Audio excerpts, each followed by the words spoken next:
Yes.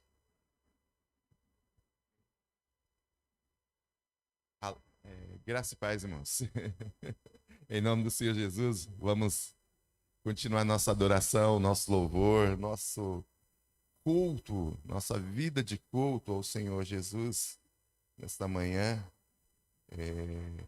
Deus esteja abençoando o teu coração, realmente edificando a tua vida, em nome de Cristo Jesus. Vamos orar ao Senhor nesse momento, pedindo pelas nossas vidas, pelas nossas famílias, pelos nossos filhos, todos. Pelos nossos inimigos também, né? O Senhor manda amá-los também. Então que a graça de Deus esteja recaindo sobre todas essas vidas. Pai Deus, nós nos colocamos aqui à tua disposição. Tu conheces o nosso coração, os nossos pensamentos. Tu sabes a nossa intenção. Nós primeiramente te pedimos perdão por nos distrairmos com tantas coisas deste mundo. Pedimos perdão se deixamos ou relevamos aquilo que é realmente importante, deixamos de lado, deixamos em segundo plano. Pedimos ao Pai, em nome de Cristo Jesus, pela tua graça maravilhosa, não porque nós tenhamos méritos, mas porque cremos que o Senhor é um Deus que se importa conosco. Cremos que o Senhor é um Deus que está interessado nas nossas vidas e nós queremos aqui dedicar esse tempo a ouvir a tua voz. Queremos dedicar esse tempo a aprender da tua vontade, da tua verdade e do teu querer. Precisamos, Senhor, meu Deus, que o teu Espírito trabalhe as nossas vidas. Por isso, Senhor, fala conosco nesta manhã. Enche o nosso coração da tua verdade. Banqueteia-nos aqui com o teu querer, meu Pai. Em nome de Jesus, nós colocamos as nossas vidas à tua disposição. Colocamos a família aos teus pés, meu Pai. Nós clamamos pelas nossas famílias, Senhor, meu Deus, nesse momento tão complicado da nossa história aqui humana, meu Senhor. Pedimos que a tua graça seja sobre as nossas casas, sobre os nossos filhos, sobre os nossos cônjuges. Pedimos que o Senhor, por misericórdia, continue trabalhando as nossas vidas na tua presença. Que o nosso coração se disponha a ouvir a tua voz realmente, a buscar o teu querer. Nós queremos honrar, glorificar e exaltar única e exclusivamente o teu Filho Jesus Cristo. É por isso que nós viemos aqui nesta manhã, ouvir a tua voz, sermos transformados e sairmos daqui cheios da tua verdade para ministrarmos àqueles que têm necessidade. Em nome de Cristo Jesus, Pai. Eis-nos aqui para a tua honra e tua glória. Amém, meu Deus. Amém. E amém. Amém, irmãos? Lucas 24. Só para a gente, do verso 22. Lucas, capítulo 24, do verso 22 em diante.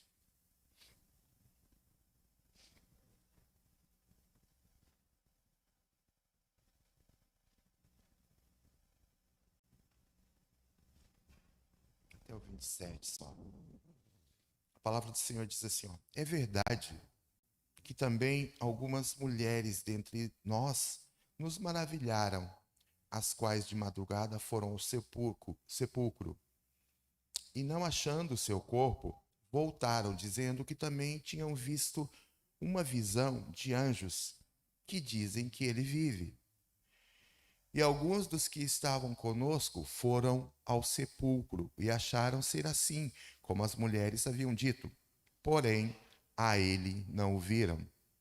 E ele lhes disse, que este ele é Jesus, né? Jesus lhes disse: ó nécios e tardos de coração, para crer tudo o que os profetas disseram. Porventura, não convinha que o Cristo padecesse essas coisas e entrasse na sua glória?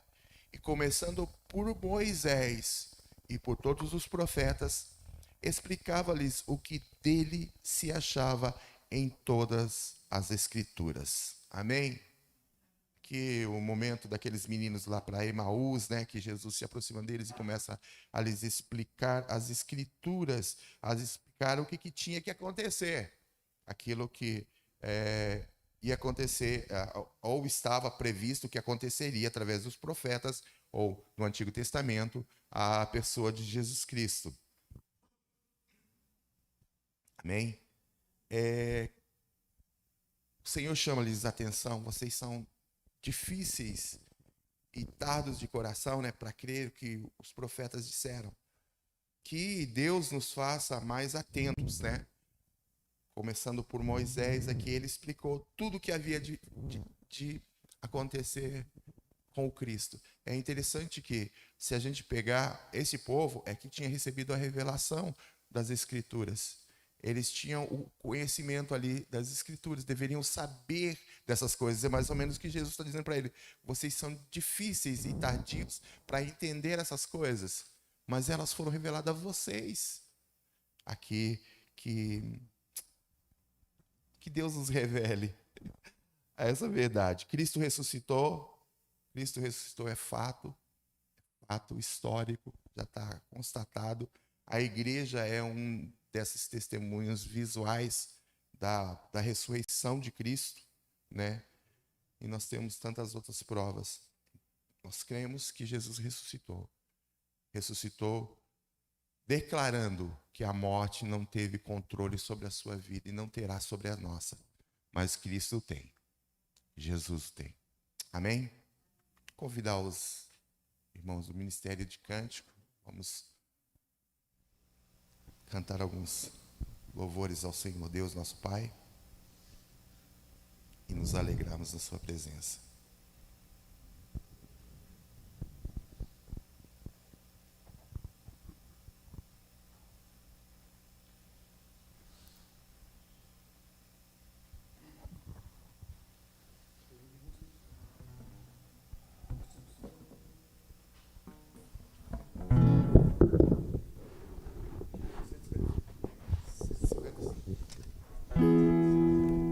Hino do cantor cristão, irmãos, de número 155.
Gosto muito desse hino.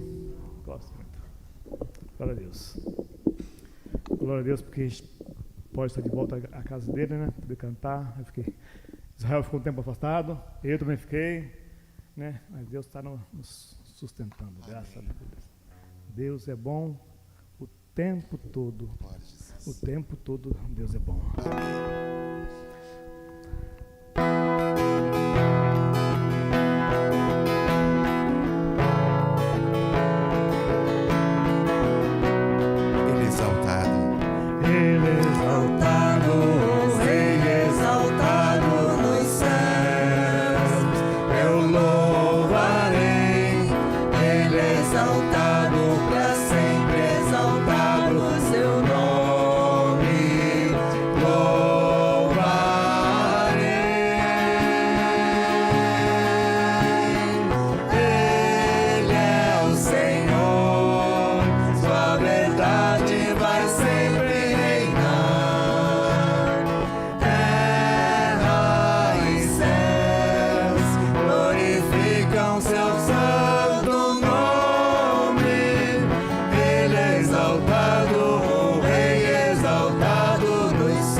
Não há outro igual a ti, não há.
Muito obrigado, Senhor, por este momento. Obrigado pelo teu sangue que escorreu na cruz, Jesus. Muito obrigado, Senhor. Glória a Jesus.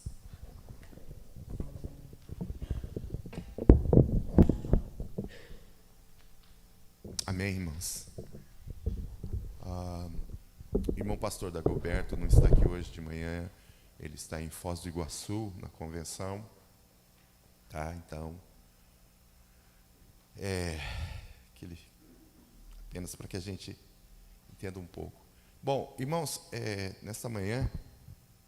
Deixa eu tomar um pouco d'água aqui.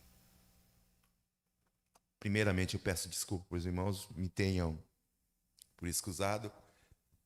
Achei que estava um pouco melhor, mas não estou, não. Estou com bastante tontura aqui ainda. Então, eu vou tentar andar devagar, para ver se eu não passo mal mesmo, aqui de verdade. Estou me restabelecendo da dengue. Eu e minha esposa tivemos agora há pouco. Ela pareceu passar mais mal, mas agora ela parece estar melhor que eu. Eu só fiquei internado uma semana, né? Mas está tudo ótimo. Estamos melhorando.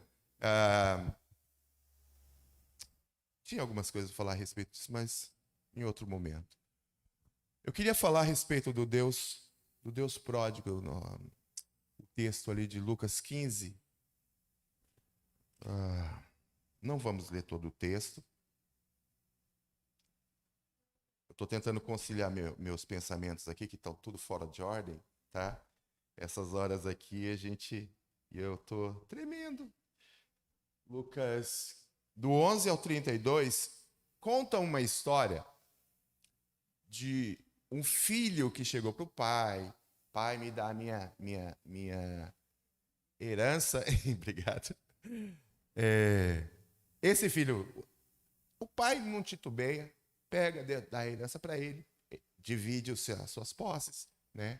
E dá metade do que ele tinha para esse menino. Bom, o rapaz pega aquilo, e muito inteligente que ele sai pelo mundo e vai aproveitar da sua herança. Gasta tudo.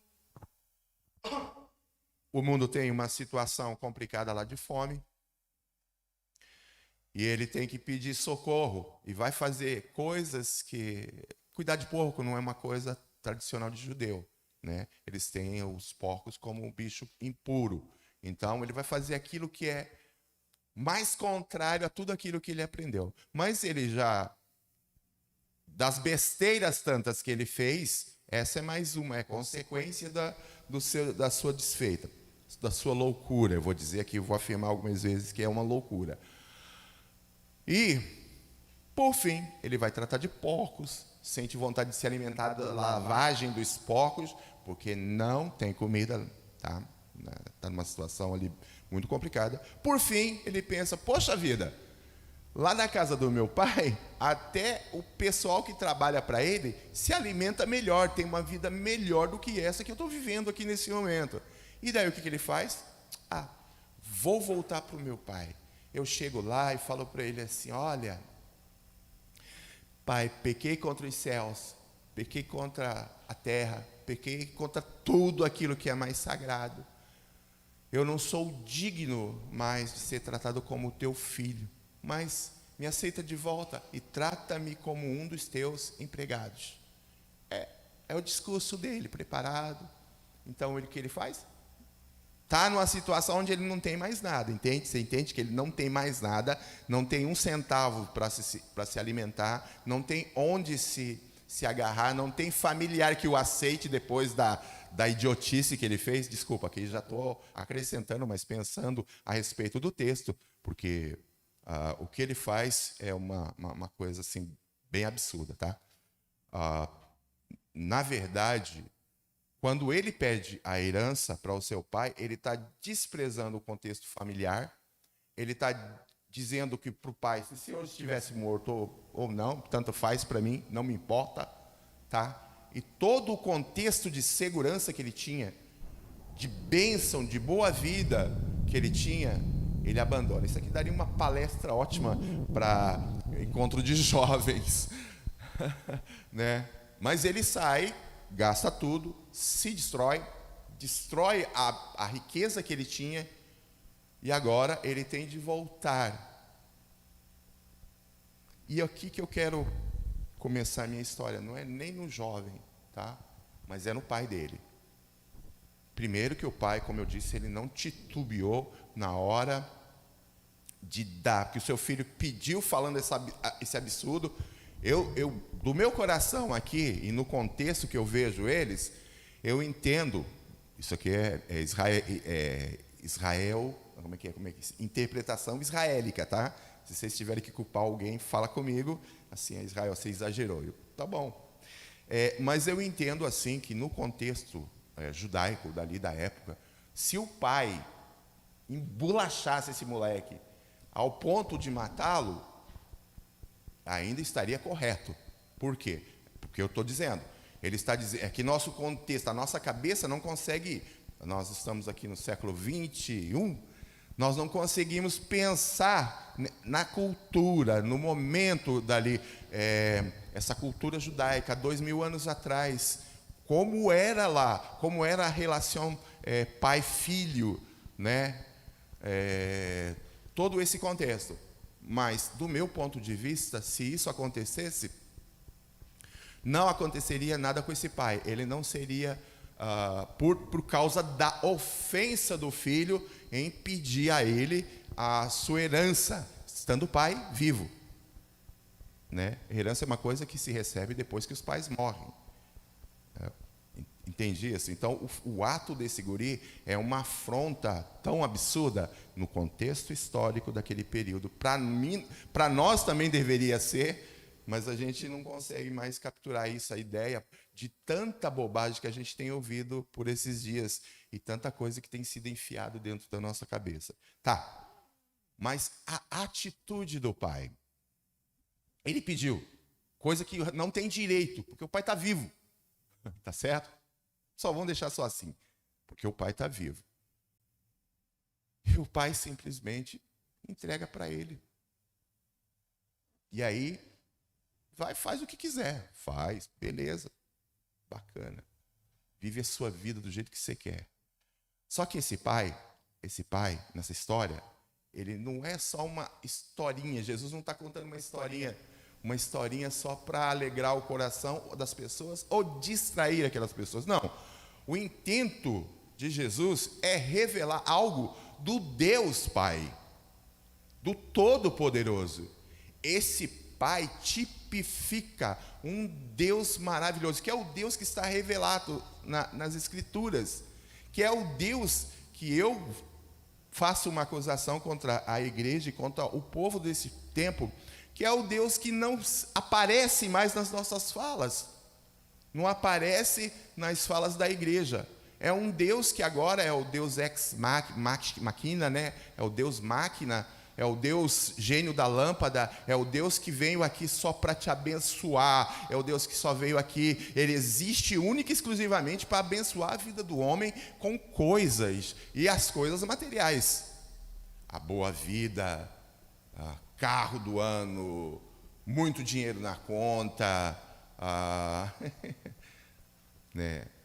Alguns aí até é a esposa melhor que possa ter, o marido melhor. Mas entenda, a apresentação, eu tenho uma coisa que eu peço para os irmãos. Observe, se eu estiver errado, mas observe nas falas que você tem ouvido, nas pregações que você tem ouvido. Você é colocado como servo? Pense nisso. Quem é servo? É Deus ou nós somos os servos? Eu acho que para mim é muito lógico, né? Movimentei. É muito lógico. Nós somos os servos. Deus é o Criador. E a gente não consegue ter uma visão clara de Deus, uma visão melhor de quem é Deus, da glória de Deus, porque a gente ainda acha que Ele tem a obrigação de nos servir. Tem a obrigação de resolver os nossos problemas. E nós não conseguimos entender que somos nós que estamos no contexto do Criador. Nós somos criaturas. Ele que nos criou para a sua glória. Nós existimos para a glória de Deus. Nós vivemos para a glória de Deus. Ou não, né? Ou não. Mas vamos aqui, eu vou tentar desenrolar ali, porque Se eu continuar falando aqui, eu vou passar o tempo e 1 hora vai ser pouco. Tema, o Deus pródigo. É o texto de Lucas, essa história do filho que é... Na verdade, a maioria aqui, na minha Bíblia vai dizer isso. A maioria das Bíblias vai dizer que é a parábola do filho pródigo. Mas alguém diz que todos eles são pródigos, né? Cada um do seu jeito. Só que eu creio que o pródigo é o pai. Ele se doa de uma forma que a palavra pródigo só serve para ele. Tá? A intenção nossa, a intenção minha aqui, hoje, nessa manhã, é que nós conheçamos mais e melhor a Deus. Mas eu vou fazer algumas críticas, sim, a algumas conversas. Mas olha só a disposição do pai, desse pai maravilhoso, desse pai pródigo. Quando o filho volta, né? Mas o pai disse aos seus servos: trazei depressa a melhor roupa e vestilho, e vistam ele, e ponham nele o anel na mão, e sandálias nos pés, e trazei o quê? O bezerro cevado. E faça o que com esse bezerro? Mata o bicho, assa ele, para que nós comamos e alegremo-nos. Porque este meu filho estava morto e reviveu, tinha se perdido e foi achado. E então eles começaram a fazer festa, começaram a se alegrar ali, tá certo? Só para que nós entendamos a resposta do pai à estupidez do filho, à loucura do filho, tá? A igreja brasileira tem uma visão utilitarista do Deus da Bíblia, um Deus ex machina, que significa literalmente Deus surgido da máquina, e é utilizada para indicar uma solução inesperada, improvável e mirabolante para terminar uma obra ficcional. Que mais parece esse Deus que é apresentado pela igreja brasileira, que parece com o gênio da lâmpada, e não tem característica com Deus e Pai do maravilhoso Senhor Jesus Cristo, um Deus de amor, graça, misericórdia e perdão. Eu vou apresentar isso aqui apenas como um lado, uma faceta de Deus, tá? Ali. Maravilhoso, Deus Pai maravilhoso, Pai do Senhor Jesus Cristo, um Deus de amor, de graça, misericórdia e perdão. Esta é uma parte. Esta é a parte que nós gostamos. O Deus de amor, está sempre me perdoando. Eu fiz burrice, Deus me perdoa. Eu me prostituí, Deus me perdoa. Eu matei não sei o que, Deus me perdoa. Isso é bom, é ótimo, tá? E não estou dizendo que se não houver arrependimento, Deus não faça. Não é isso, mas isso é uma face. É um lado. Quando começa a aparecer sobre nós o Deus Todo-Poderoso, o Deus da justiça, o Deus que está no controle de todas as coisas, até mesmo quando a gente está, que nem eu estou agora, desnorteado aqui, meio zoado, a cabeça zoada, meio tonto, mesmo quando a gente passa uma semana no hospital internado, mesmo quando a gente está internado lá e já está dizendo assim, Deus, acabou para mim, é agora que nós vamos se encontrar face a face, a coisa está feia. Mesmo quando a gente está nesse tipo de situação, Deus está no controle? Está no controle. É aqui que eu estou dizendo que é essa parte ou essa face que nós não conseguimos entender, que Deus continua no controle das coisas, mesmo quando elas não nos são suscetíveis, mesmo quando elas não nos são agradáveis, mesmo quando morre o filho, a mãe, o pai. Deus está no controle? Tá. Então por que a gente briga tanto com ele quando está acontecendo esse tipo de coisa? Por que a gente fica, não faz isso, Deus? Parece que a gente sabe mais que Deus. Deus não é onisciente, onipotente, onipresente. Deus não é o criador e sustentador de toda a vida, inclusive da nossa. Entenda, esse Deus é deixado um pouco de lado. Um Deus de graça, né? Um Deus maravilhoso, o Pai do Senhor Jesus Cristo, que foi para a cruz, morreu a nossa morte para que nós vivêssemos a vida dele. Olha só, esse Deus nós gostamos. Mas também um Deus de ira, um Deus de justiça, o criador e sustentador de toda e qualquer vida. E Deus é o dono de todas as pessoas na face da terra, das que vão para o céu e das que vão para o inferno. Deus é o dono. Deus é o dono do teu filho, da tua esposa, do teu esposo. Deus é o dono do teu irmão. É dele, ele criou. Ele sustenta. A vida é dele.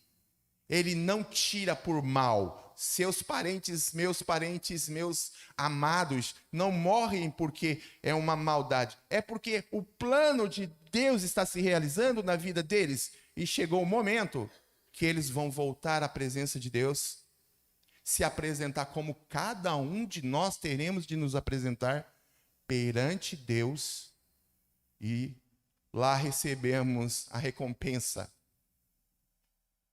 pela nossa vida, ou pela nossa disposição em vida. Tá certo? Então, Deus é um juiz. E isso nos incomoda, porque nós queremos ter razão sempre. Nós achamos, do nosso ponto de vista, e que eu creio, pela enganação do pecado que entrou em nós, nós achamos que nós sabemos mais, que o nosso ponto de vista é melhor, que o que nós queremos é melhor. E às vezes queremos impor isso para Deus. Queremos impor sobre Ele e não paramos para nos conformar, ou reconhecer, ou entender. Eu estou lembrando aqui de Jó, irmãos. Deus não volta. Deus não vai falar com Jó assim: Jó, o que aconteceu na sua vida? Foi por isso, por isso. Não tem Deus se justificando. Talvez nós não vamos entender as situações da nossa vida. Pode ser. Talvez nós não entendamos porque que os nossos parentes ficam doentes, a gente fica doente, pessoas à nossa volta morram. Nós não queremos isso, mas Deus está no controle. Toda a vida pertence a Ele, e Ele tem um propósito para todos nós. E vai acontecer um dia que todos nós compareceremos perante o Deus maravilhoso, Pai do Senhor Jesus Cristo, como juiz. Ele estará sentado no trono como juiz e julgará toda a terra, todos os homens e mulheres que viveram. Um juiz que julgará todos os seres humanos baseado na sua santidade.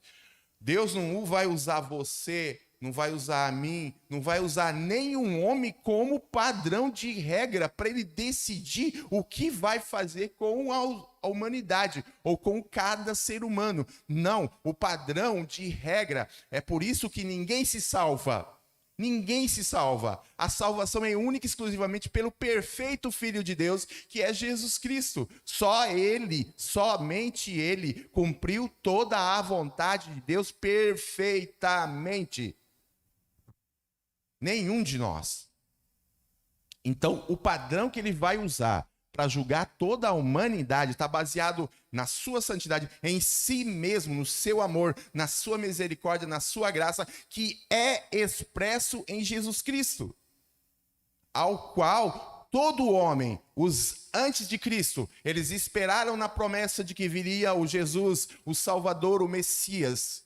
Depois de Cristo, todos nós temos visão de Jesus Cristo, temos um conhecimento da pessoa de Cristo, o ato maravilhoso que foi completado na cruz, mas que tem o seu aceite no dia da ressurreição, quando esse Jesus volta à vida como um aceite, dando prova de que o seu sacrifício foi aceito. Por nossa causa e por nossa culpa, ele morre naquela cruz, para que agora a gente tenha a vida dele e possamos viver tranquilamente na presença de Deus, sem nos preocuparmos com o juízo, com a ira de Deus que há de se manifestar. Tá ok? Julgará todos os seres baseado em sua santidade e no sacrifício perfeito do maravilhoso Senhor Jesus Cristo, na cruz do Calvário.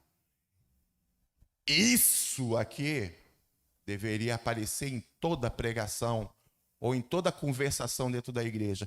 Isso aqui é o centro do que Deus fez e revelou para nós como verdade absoluta. O Cristo na cruz do Calvário, morrendo por nossa causa e por nossa culpa, que ressuscita.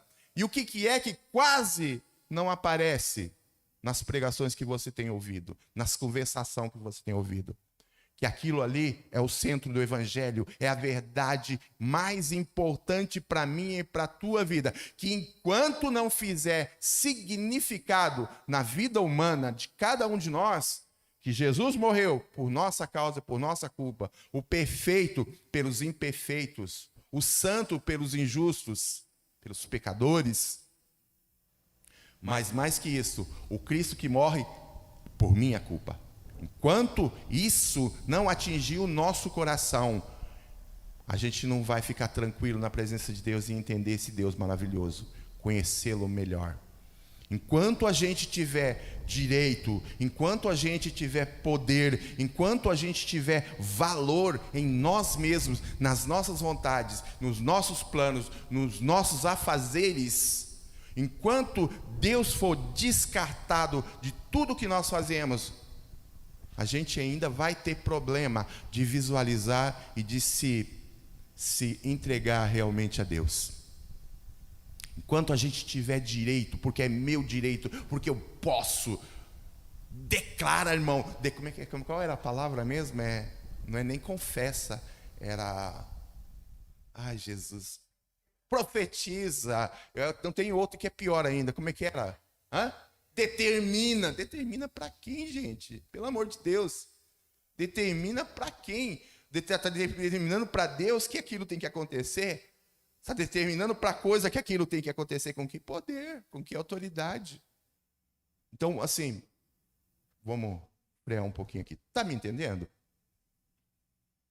A gente quer subir, a gente quer ficar no pódio, mas o pódio é lugar de Cristo.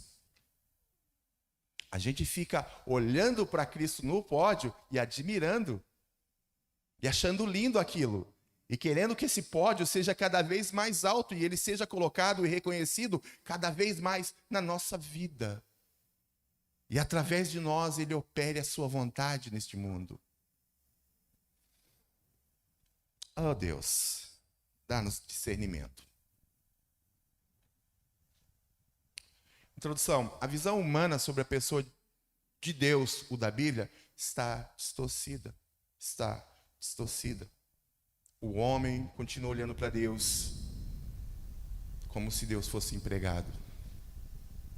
E a igreja, neste momento da história, é uma vergonha, continua fazendo isso.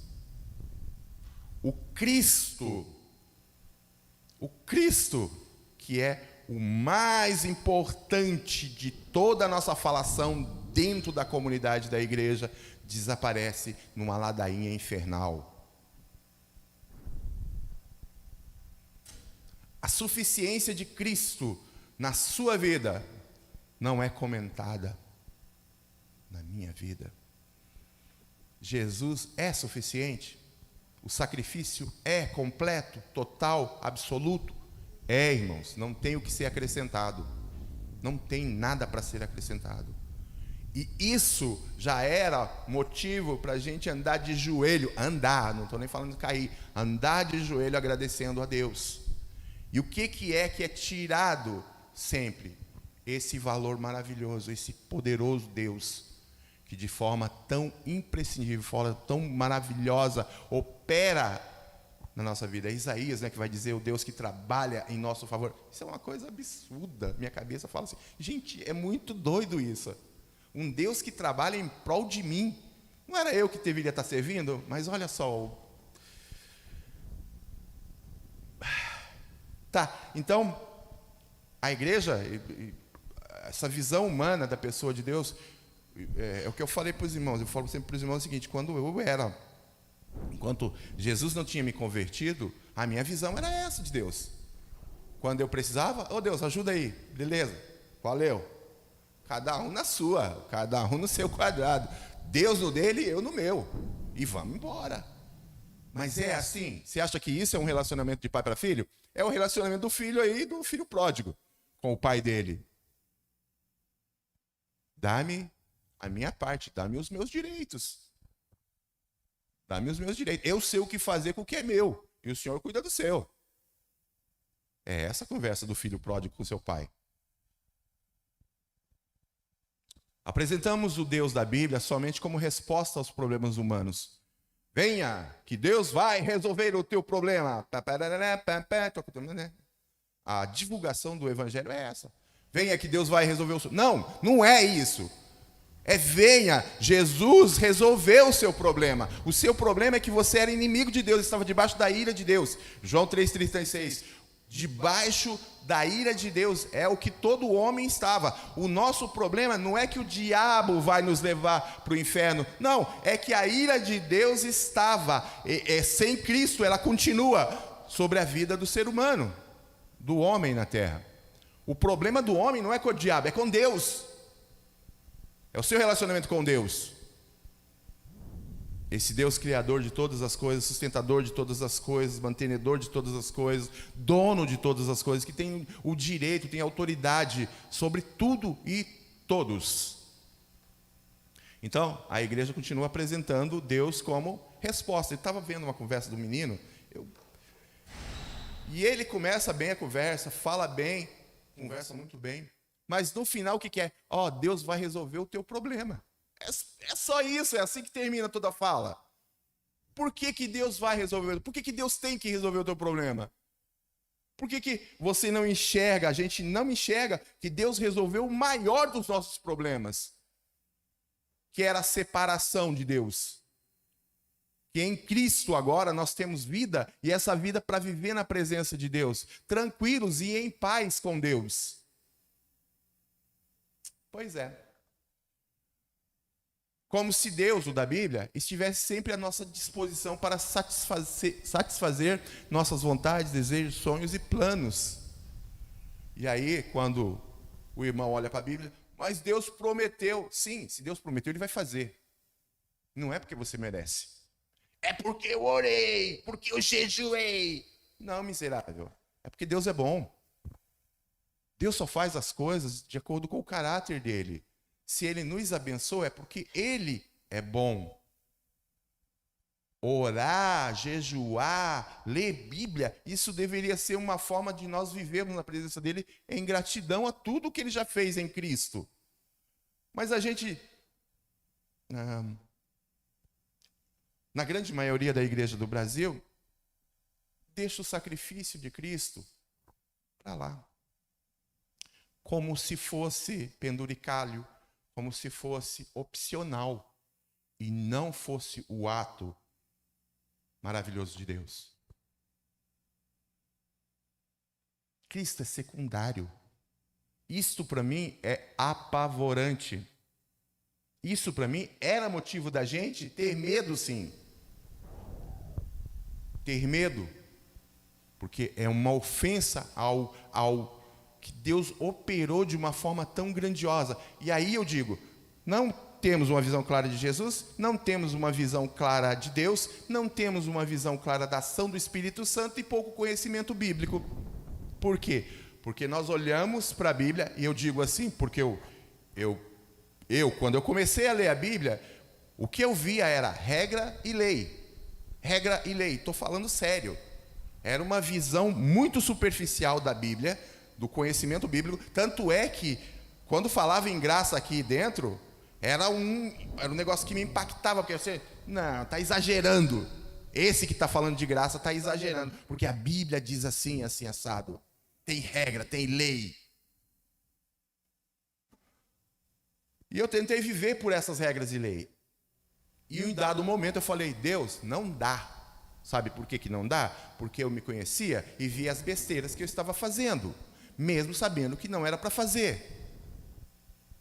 Então, eu tive que aprender do amor de Deus. Eu fui olhar e estudar o amor de Deus.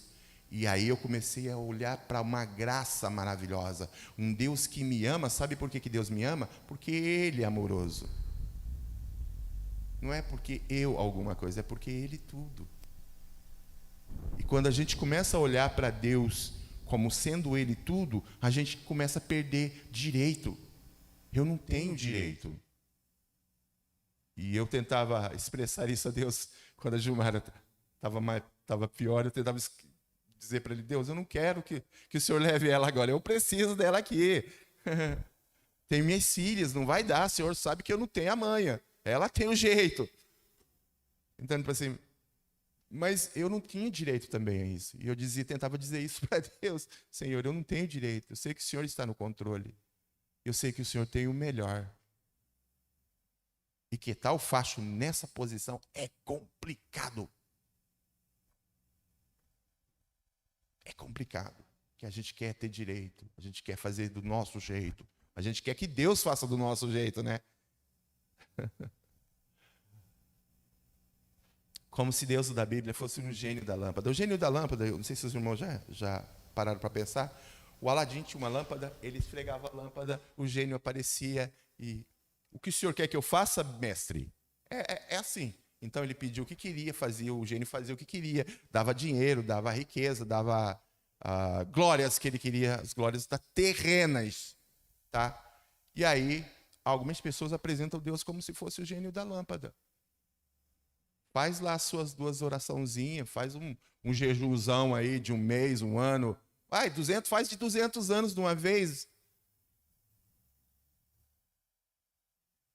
Não estou dizendo que o jejum não seja uma forma da gente se disciplinar, tá? Que não tenha uso, efeito. Mas Deus não é o gênio da lâmpada. Deus é Deus, autoridade suprema sobre todas as coisas. Ele é incomparável. É uma visão egoísta que descaracteriza, essa que eu apresentei, é uma visão egoísta que descaracteriza a pessoa de Deus. É uma forma utilitarista de olhar para o Deus da Bíblia. O Senhor vai fazer isso para mim, vai me dar isso, vai fazer aquilo, entende? Vem aqui que Deus vai te curar, vem aqui que Deus vai te dar o carro do ano. Você dá a sua casa, seu carro, e Deus vai te retribuir em dobro. É essa conversa das igrejas aí. É uma visão materialista do Deus da Bíblia, que Deus vai te fornecer ou fazer que você seja totalmente abençoado, totalmente livre das mazelas desta vida. É uma visão materialista. Por fim, esse é o Deus que a grande maioria das igrejas evangélicas estão apresentando em seus cultos. O Deus da prosperidade financeira, da vida eterna na carne com saúde e uma máquina de desejos, onde se acha que é possível barganhar as benesses do Deus da Bíblia com coloque 2 orações, um jejum, seu carro, casa e Deus te dará em dobro, né? Por isso que eu estou dizendo, é uma miserabilidade, é uma mesquinharia essa visão, onde Cristo é colocado como secundário.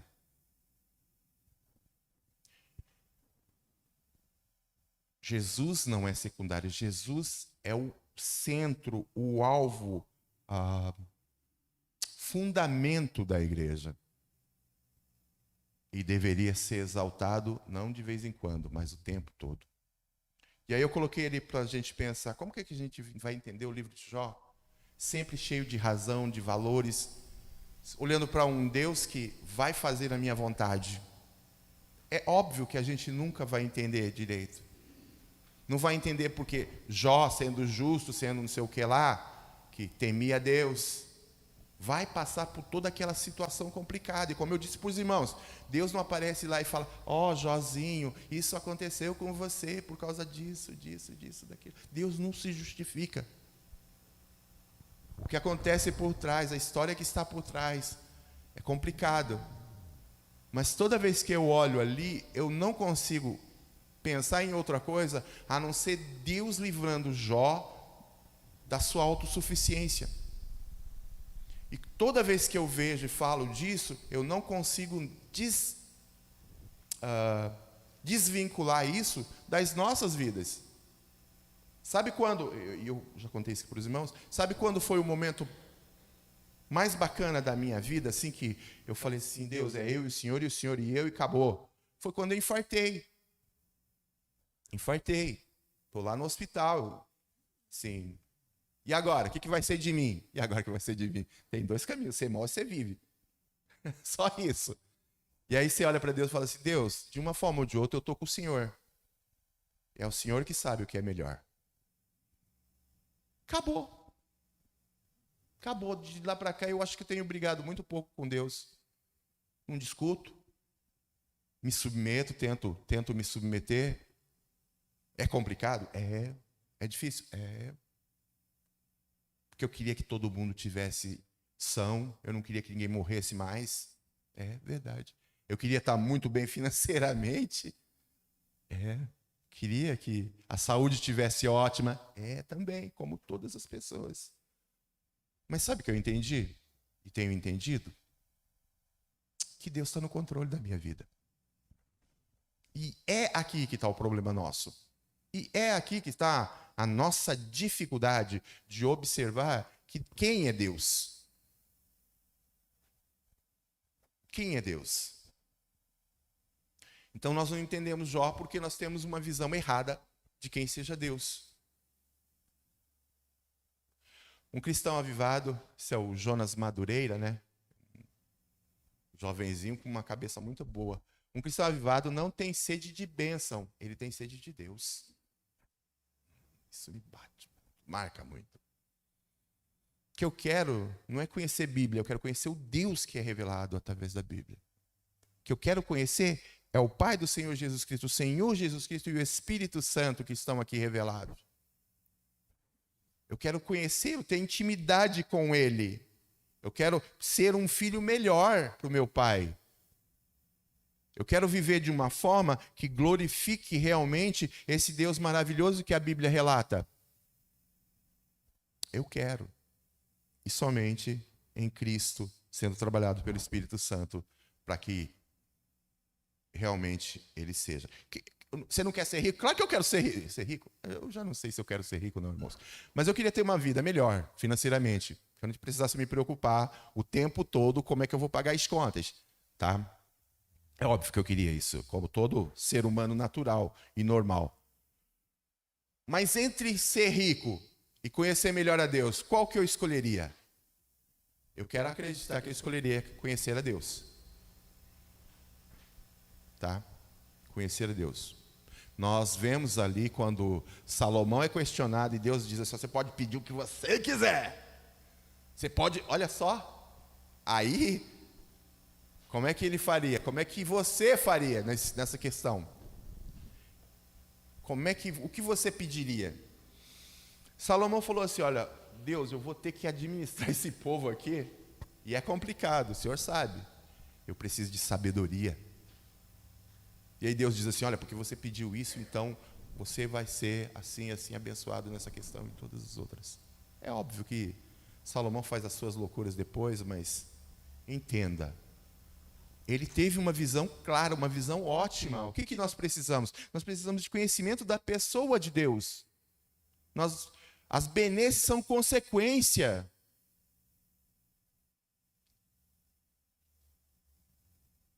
Deus está, Deus é, Deus pode. A declaração doutrinária batista, da Convenção Batista Brasileira, no seu segundo ponto, ela vai falar sobre a pessoa de Deus. O primeiro ponto, ela fala das Escrituras, da verdade, veracidade das Escrituras. O segundo fala a respeito de Deus. Vai dizer o seguinte, o único Deus vivo e verdadeiro é Espírito pessoal. Espírito pessoal, conosco. Ele anda, ele é uma pessoa. Ele é eterno, ele é infinito, não tem... E é imutável. Deus não está aprendendo, Deus não está crescendo, Deus não está evoluindo. Tira isso da sua cabeça. Tá? Ele é onipotente, pode todas as coisas, não existe limitação, não existe coisa que seja impossível para Deus fazer. Eu esqueci aqui, né? Onisciente, Ele sabe todas as coisas, Ele sabe seu amanhã, o hoje, o ontem, Ele sabe seu, daqui 200 anos Ele sabe o que você vai ser, tá certo? Onde você vai estar, onde eu estarei. E Ele é onipresente, Ele está presente em todo lugar, o tempo todo, tá? Ele é perfeito em santidade, justiça, verdade e amor. Não existe dificuldade em Deus, não existe erro em Deus. Ele é o Criador, sustentador, Redentor, Juiz e Senhor da história e do universo, que governa pelo seu poder, dispondo de todas as coisas, dispondo de tudo que existe, de acordo com o seu eterno propósito e graça. A pergunta para nós aqui, a vontade de Deus, o propósito de Deus para as nossas vidas é bom? O Deus de amor trabalhando nas nossas vidas, trabalhando na nossa vida, mesmo que coisas ruins aconteçam, Ele continua sendo bom. E é isso que precisamos entender. O plano de Deus, o propósito de Deus, usando as nossas vidas, só Ele tem uma visão clara. A gente aqui, como carne, não consegue entender. Como eu estou dizendo, eu estou usando Jó aqui como um dos exemplos. Jó entendeu tudo o que estava acontecendo? Não, eu não consigo entender que ele tenha entendido. Tanto é que nas falas dele ele começa a se perder. Ele começa a reclamar lá no capítulo... agora não vou lembrar se é o 5 por ali. Mas ele começa a reclamar. Tanto é que daí os amigos dele, começam a falar, então, você está em pecado, Jó. Você está em pecado, Jó. Jó, só um homem em pecado para ficar numa situação que nem tu.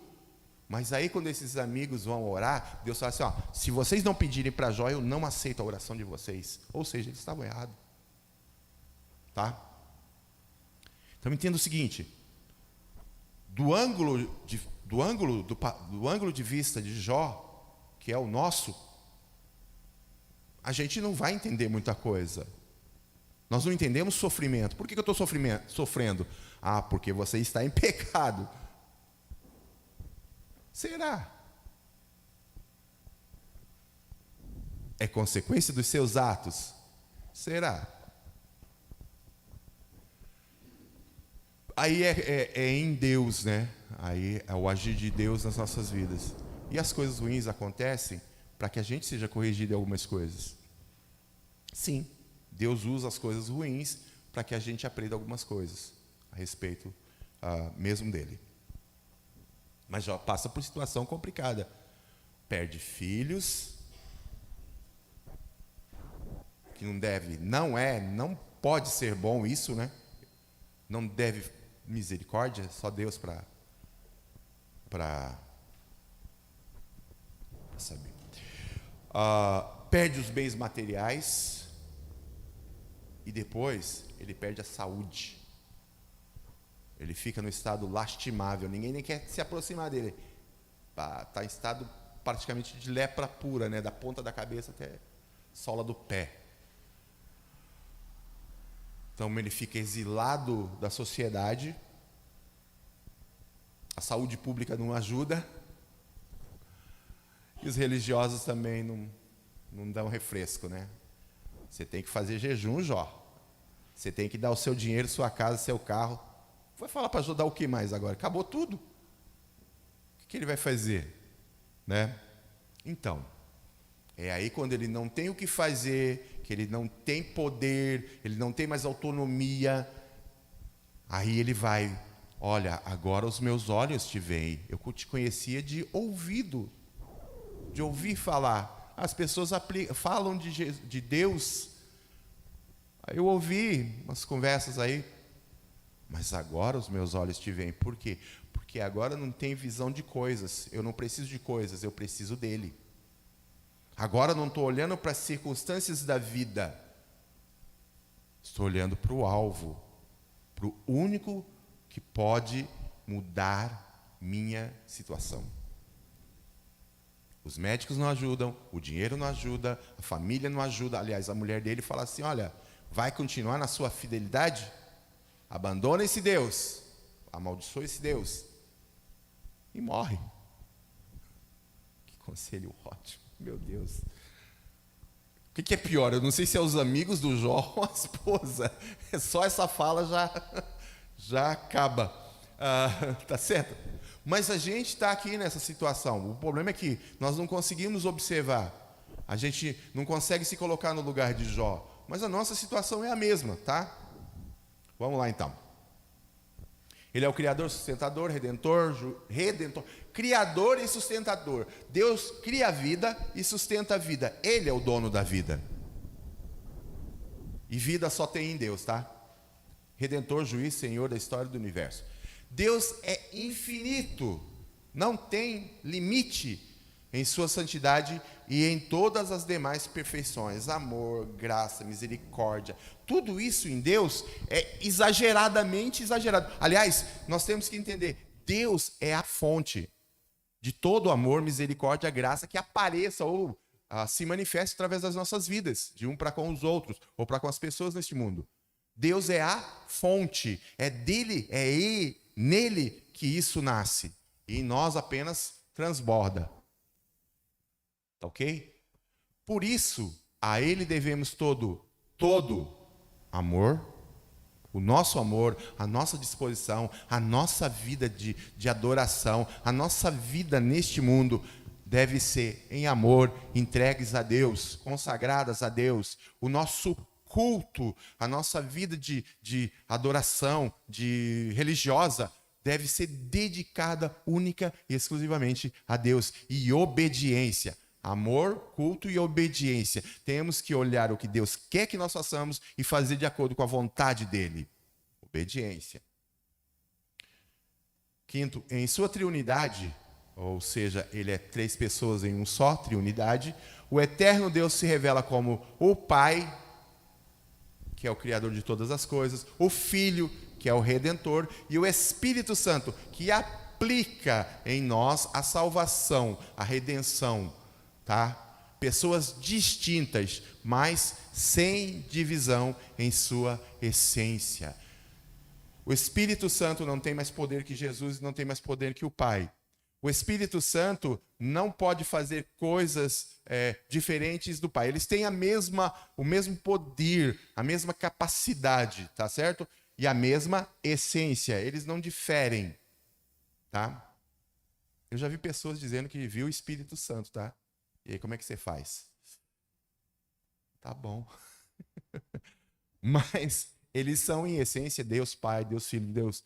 E o Jesus Cristo agora, o Senhor Jesus tem um corpo, né, igual ao nosso, mas eles são espírito. E espírito a gente não vê, tá? Não, deixa assim por enquanto. Uma ação. Tá. Aqui eu passei para o terceiro ponto e eu esqueci de colocar um quadro aqui para a gente saber. Tá? Então, essa é a declaração doutrinária batista a respeito de Deus, da pessoa de Deus. É muito claro. Se a gente começasse a observar isso que está ali, a olhar cada dia mais, depois disso aqui, eles citam muitos textos para apoiar cada ponto, tá, da declaração a respeito da pessoa de Deus. Já ajudaria bastante a gente, tá, a ter uma visão melhor de Deus. Tá certo? Uma ação totalmente contrária ao que pensamos. Agora vamos passar para o texto aqui de Lucas, tá? Uma ação totalmente contrária ao que pensamos ser racionalidade, mas não para um Deus todo-poderoso que é amor. Ou seja, o ato de Deus, eu estou dizendo, que foge, esse ato deste pai da parábola, foge à nossa racionalidade. Como eu disse, o pai embolachar o moleque e quebrar ele de pancada ali, pelo ato imbecil dele de pedir que o pai desse a sua herança, tá? Para nós seria o normal, para mim seria, não sei para os irmãos, mas para mim seria, no mínimo, uma boa surra de deixar uma semana de molho, no mínimo, tá? Mas é isso que o pai faz? Não. Por isso que eu estou dizendo, é uma ação totalmente contrária ao que pensamos. A nossa racionalidade pensa, a racionalidade humana, tá certo? Mas é o que esse pai faz. E disse: um certo homem tinha 2 filhos, e o mais moço deles disse ao pai: Pai, dá-me a parte dos bens que me pertence. Ai, gente, não é possível que vocês não ficam bravos com esse moleque. Eu fico indignado. É horrível o que ele faz ali. Mas ele fala para o seu pai: Pai, dá-me a parte dos bens que me pertence. E ele, esse que está representando o pai, que é o pai, e que está representando o Deus, nosso pai, repartiu por eles, a fazenda, os 2 filhos. Um filho aqui, eu nem estou comentando do outro, né? Mas espera, depois eu falo. Um aqui e outro aqui. Tome, essa parte é sua, essa parte é sua. Repartiu. Ele brigou, discutiu? Não. repartiu. Tá bom, vai, toma aí, beleza. Bens materiais, toma, se vira. Tá? Esse pai representa o Deus Pai Todo-Poderoso. Amoroso, gracioso, bondoso. Ele age de uma forma ali totalmente contrária à nossa racionalidade. Ele é bom, porque ele faz de acordo com a natureza dele. Um Deus de misericórdia extrema. Um Deus bondoso, gracioso, amoroso.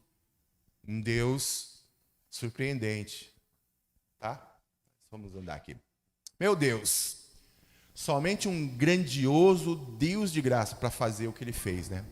E levantando-se, daí, depois que o moleque foi, depois que fez o que quis, depois que... Tanto é que o irmão dele vai acusar assim, ó, gastou com prostituta, foi fazer festa. Você já viu, já ouviu falar de alguns casos de pessoas que ganharam na loteria? Eu vi um caso, o rapaz ganhou 8 milhões de dólares, tá? 8 milhões. Em 4 anos, ele não tinha um centavo e não comprou nenhuma casa para a mãe dele. Gente. E o que ele fez? Aí ele contando.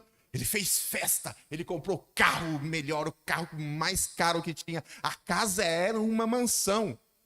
Só que aí o dinheiro foi só gastando, gastando, gastando com festa, com noitada, com festa e noitada.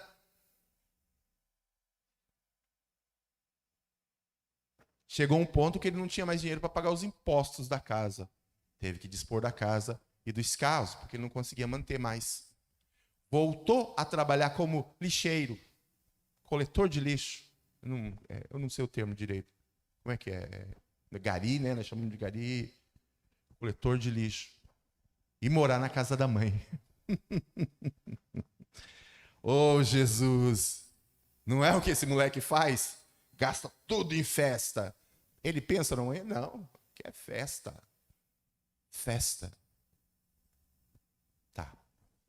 E aí, quando ele volta, quando ele está voltando, ele já vem com aquela desculpa pronta, né? Ó Pai, pequei contra os céus e contra o Senhor, não sou digno de ser chamado teu filho. Trata-me como um dos teus empregados. E levantando-se, foi para o seu pai. Ele vai voltar para a casa do pai. Ele foi embora para o pai. Quando ainda estava longe, lá longe, viu o seu pai. O foco, presta atenção aqui, ó. O foco não é o filho, o foco é o pai. O pai viu ele agora. Ele tinha chegando lá, aquela cara de mocambuzo sorumbático, né? Ai, perdi tudo. Ai, coitadinho de mim. Se chegou com coitadinho, deve ter levado uma surra. Ou merece. Mas o pai viu.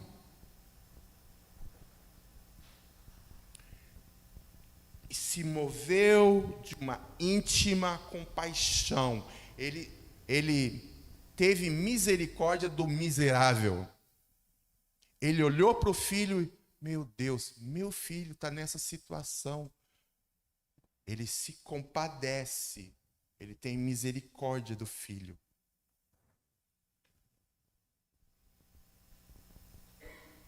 Correndo, não foi assim. Vamos esperar ele chegar aqui. Não, é o pai que toma a atitude de sair correndo para o filho. Lançou-se no pescoço.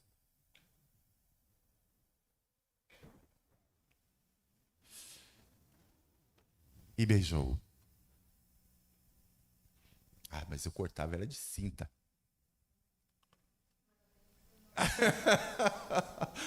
Se eu sou o pai desse cabra, ia pra cinta. Ia. Mas olha só, esse pai que Jesus está tipificando na parábola, na história. Ele vê o filho, ele tem compaixão do filho, ele sai correndo para esse filho, pula no pescoço do guri e beija. Aqui, assim, e o beijou, dá pra pensar que dá só um beijo, né? Mas eu imagino assim,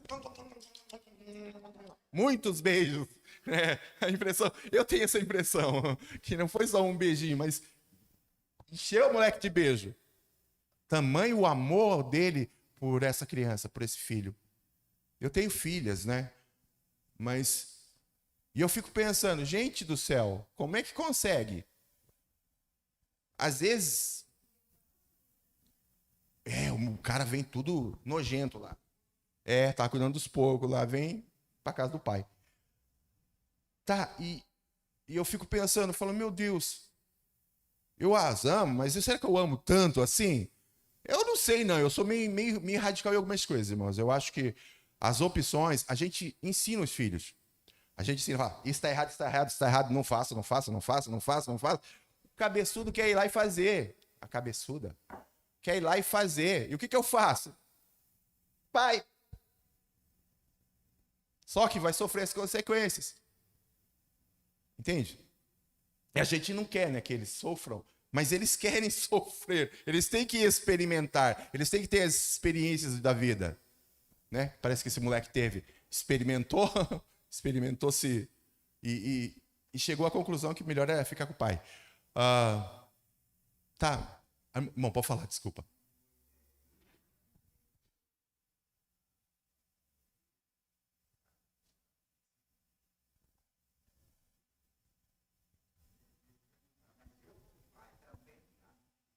Pois é, né? Sim. Eu vou aplicar isso aqui mais no final, tá? Mas a situação que o irmão está falando é verdade. Será que eu, como pai, também já não fui o filho, né? Já não fui o filho ali da história? Tá? Mas olhe bem, esse pai é maravilhoso. Ele ignora, assim, cai no esquecimento, né? A minha impressão, cai no esquecimento tudo que o guri fez. Mas o amor desse pai por esse menino, a disposição é fantástico, é um negócio assim, sobrenatural. Esse pai demonstra seu amor sem reservas, sem medo do que alguém possa pensar. Porque eu li um comentário, se eu não me engano, agora não me engano. Não, agora eu vou me enganar, né? Não vou nem citar quem que é. Mas o comentarista dizia o seguinte, que pela ação do filho, na comunidade onde eles estavam, esse pai provavelmente, por ser rico, morava mais por cento da cidade. E por morar ali, todo mundo ficou sabendo da situação que foi criada pelo filho, tá? E é por isso que ele vai sair dali, porque ele não conseguia nada mais ali. As pessoas, poxa vida, olha o moleque safado, que nem eu estava falando aqui, né? A visão das pessoas foi isso. Então, quando esse guri volta, o pai não está preocupado se as pessoas vão achar que ele é tolo, que ele é alguma coisa, ou que ele é isso, ou que ele é aquilo. A atitude dele é do amor dele pro filho. Não está interessado se as pessoas vão falar bem ou mal dele, porque ele está recebendo o menino de volta.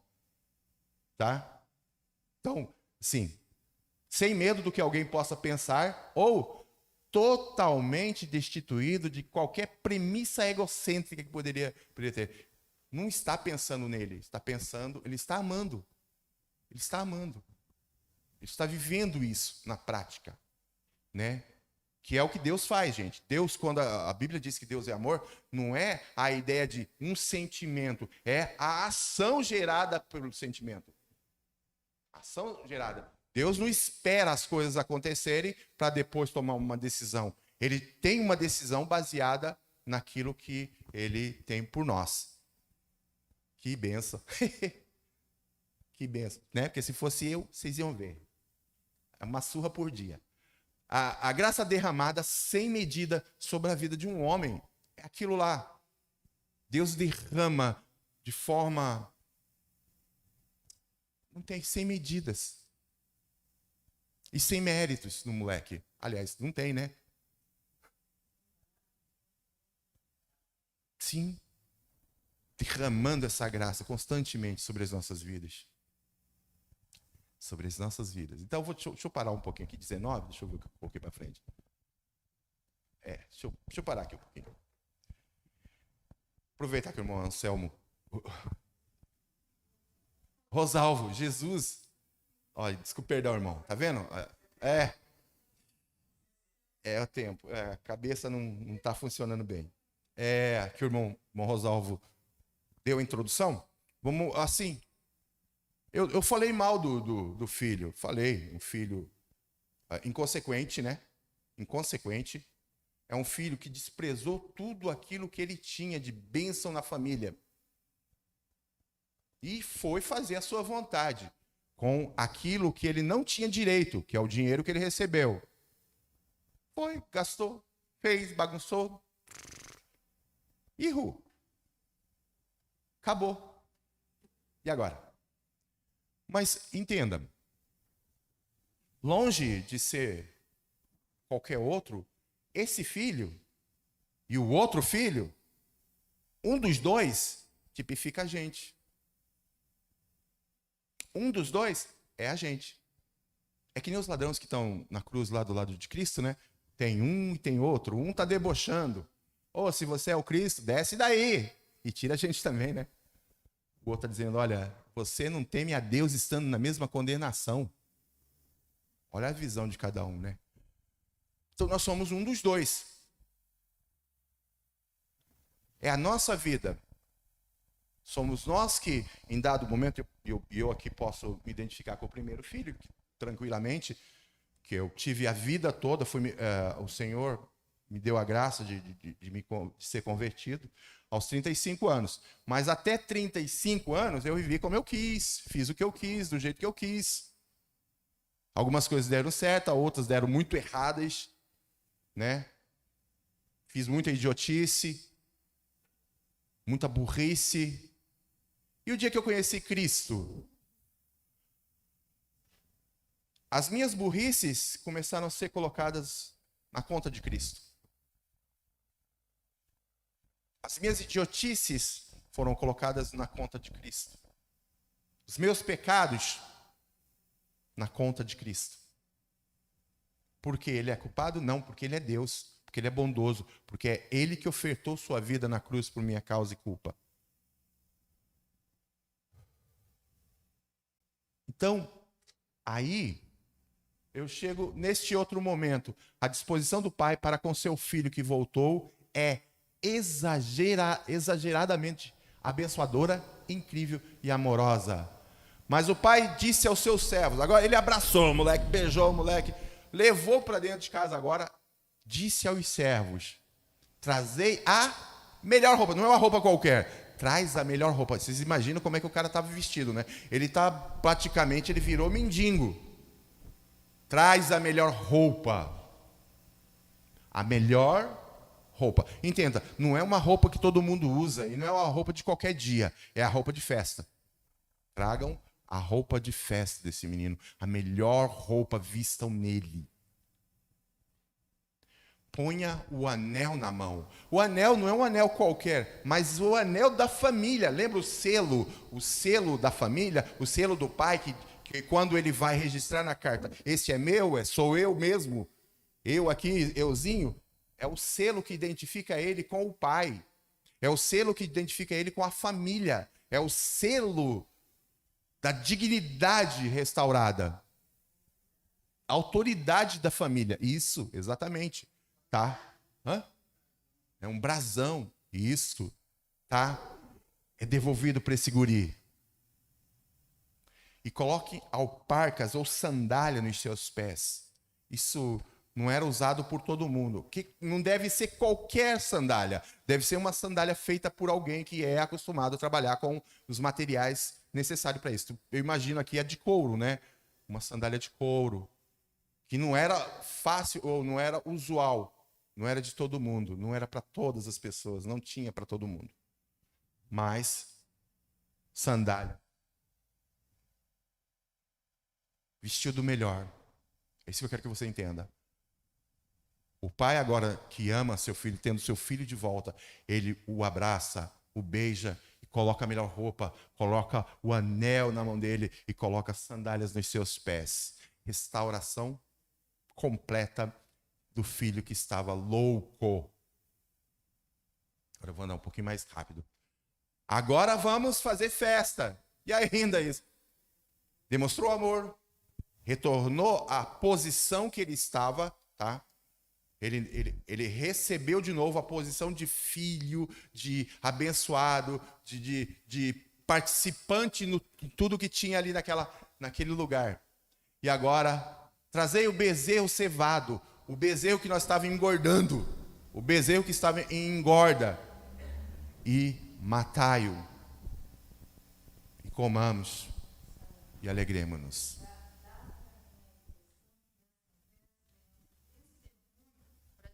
Todos aqueles que poderiam ter dúvida que esse filho está restaurado ao convívio da família. Esse filho está no mesmo lugar que ele tinha antes, né?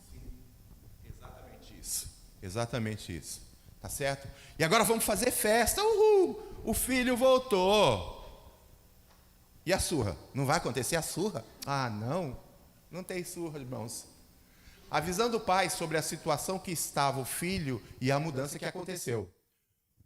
Lá ele vai começar a dizer, porque este meu filho estava... Olha a visão só. Por isso que quando a gente olha, dá essa impressão, que é Jesus falando de Deus, a visão do pai e do filho, não é só que ele foi embora, é que ele estava morto. Ele estava morto. Não tinha mais contato, não tinha mais convívio, não tinha relacionamento. Ele estava morto e agora reviveu. Tinha se perdido e foi achado. E aí começaram a alegrar-se. Ih, Rui, vamos fazer festa de novo. Vamos fazer festa. Fazer festa é bom. Eu gosto. Não questionou o fulano que voltou. Não repreendeu pela sua loucura. Não acusou de gastar a fortuna toda do pai. E não disse nada com relação ao filho louco de pedra. Não foi questionado. Não tem questionamento no texto. Deus questionou você quando você voltou? Deus questionou você quando você... Questiona você quando... Ou eu, quando a gente vai lá aos pés dele dizendo, Deus, errei de novo, olha aqui, ó, fiz burrada. Deus diz assim, vou te bater de cinta. Eu tive uma experiência já há muito tempo atrás, uma das... Eu tinha feito um negócio idiota. Sabia que estava errado, sabia que teria consequências e já estava apavorado com o medo das consequências. E nem coragem de orar eu já tinha mais. Já estava todo encolhido. Falei assim, agora vai dar. E o que eu ouvi? Desculpa, irmãos, por isso que eu disse a experiência pessoal. O que eu ouvi literalmente? Não vai acontecer nada. Não vai, pois é.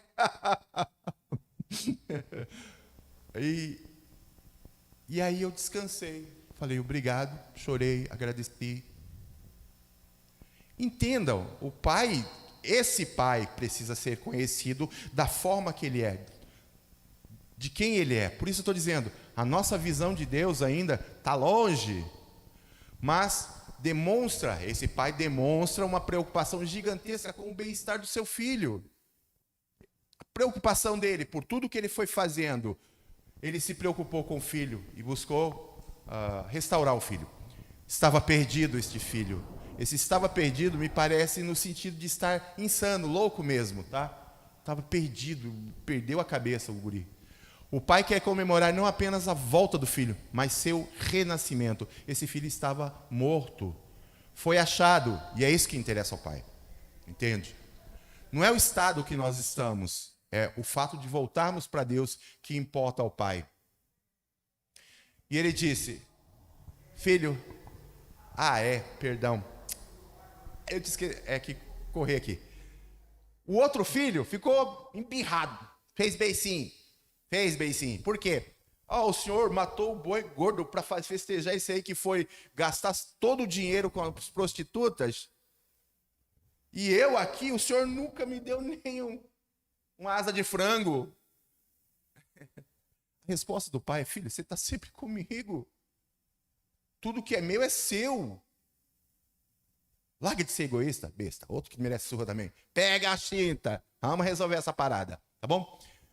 É igual. Tanto o primeiro quanto o segundo são dois cabeças duras. Um de uma forma e o outro de outra. Mas não tem muita diferença ali. Não tem diferença. Os dois estão errados. Tá? Os dois estão errados. E aí o pai diz lá, filho, tu sempre está comigo. Todas as minhas coisas são tuas. Mas era justo que alegrássemos e folgarmos, porque este teu irmão, e ele repete isso, este teu irmão estava morto, meu querido, e ele reviveu. Tinha se perdido e achou-se. Agora que ele voltou, que ele está de novo vivo conosco, que ele reviveu, é aceitável, é importante que nós façamos festa. Eu lembrando Jesus dizendo aqui que ele está preparando uma mesa para nós, lá nos céus, para quando a gente chegar lá. Eu não sei você, mas, rapaz, vai ser uma festança. Eita! Umas 2 semanas de festa. Imaginou? Sim, festa no céu quando um pecador se arrepende. E esse pai demonstra este amor de uma forma absurda. Conclusão: o Deus declarado na Bíblia, revelado em Jesus Cristo, é uma pessoa maravilhosa. E essa palavra maravilhosa, os irmãos podem prestar atenção, eu só uso para Jesus. Aliás, só faz sentido em Jesus.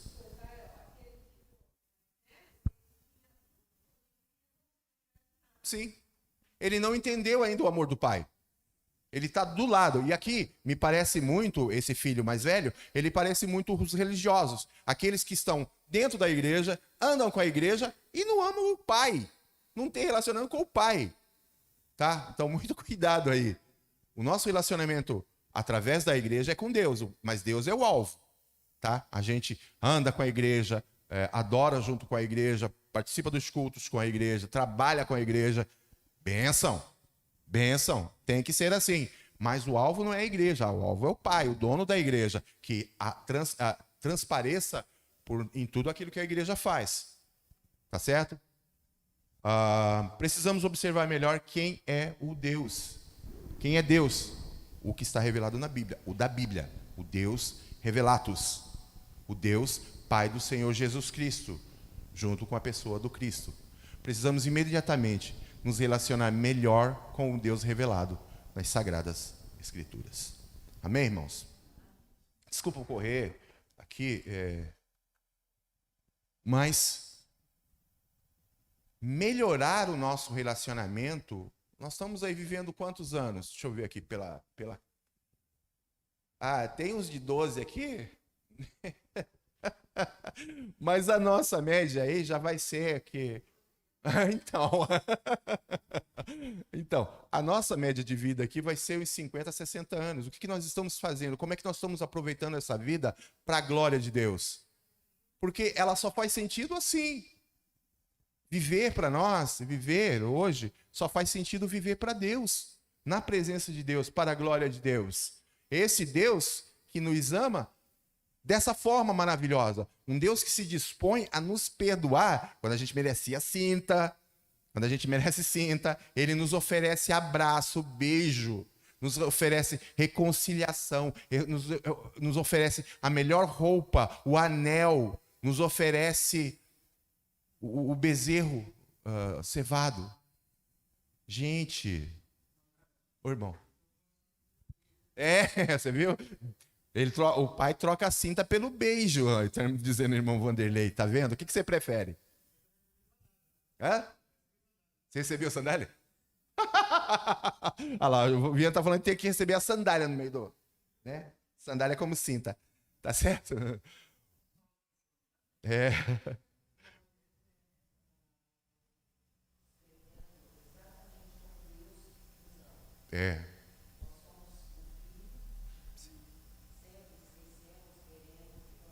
Sim.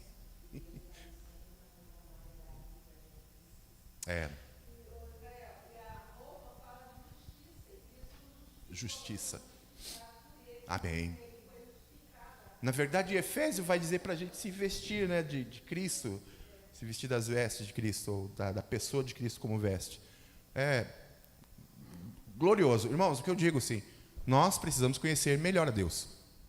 Eu não sei se você já está contente com o grau que você chegou. Eu não estou. Com o meu, eu acho que tem muita coisa ainda para mim aprender, muita coisa para tirar do eu, sabe? Eu, sabe esse negócio? E entender que a mão de Deus está sobre nós, como eu disse, está sobre nós, mesmo a gente não entendendo o que está acontecendo. Assim, as coisas estão maus, mas Deus está no controle. E nós temos que entender isso, amém? Desculpa, passou 5 minutinhos aqui. Tenham uma boa tarde. Deus abençoe o almoço de vocês, as reuniões com as famílias. Que o Senhor abençoe muito o coração de cada um, tá certo? Em nome de Jesus, à noite o irmão Rosalvo vai estar ministrando, né? O irmão Rosalvo vai estar trazendo a palavra agora no culto à noite, das 19 horas, perdão. Então, Deus abençoe os irmãos. Vamos orar. Pai, nós pedimos perdão, Senhor, se ainda não temos uma visão melhor da Tua pessoa, se o nosso coração ainda não se dispôs a Te adorar melhor, Te servir melhor. Ajuda-nos aqui, Senhor, que nós consigamos entender isso. Nós consigamos ter uma visão melhor da Tua pessoa, do Teu caráter, do Teu amor por nós. E que como o filho que é chamado de pródigo, que nós possamos reconhecer realmente que precisamos de Ti. Que o Senhor tem tudo aquilo de que nós precisamos, mas que nós precisamos primeiramente, primordialmente, do Senhor. Nós precisamos Te conhecer melhor, nós precisamos nos relacionar melhor contigo. Ajuda-nos como igreja, meu Senhor, dá-nos uma visão mais clara da Tua graça, do Teu amor e da Tua pessoa. Que o Teu Espírito seja visível no nosso meio, que Ele aplique a Tua vontade ao nosso coração e transforme-nos para a Tua honra e Tua glória e satisfação do nosso coração, porque nós queremos ser melhores para a Tua glória. Em nome de Cristo Jesus, abençoa, Senhor meu Deus, a vida dos meus irmãos neste dia e dá-nos, Senhor meu Deus, um dia agradável na Tua presença. Em nome de Jesus. Amém e amém. Deus abençoe os irmãos. Em nome de Jesus.